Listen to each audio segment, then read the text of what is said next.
Hello everyone, welcome to the channel. Today we are answering a simple question. Can you connect the Samsung Galaxy Watch 7 to an iPhone? Let's find out. The short answer is no. You can't fully connect a Galaxy Watch 7 to an iPhone.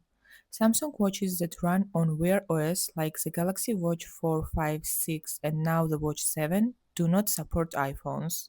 You can't pair them using the Galaxy Wearable app because this app is not available for iOS.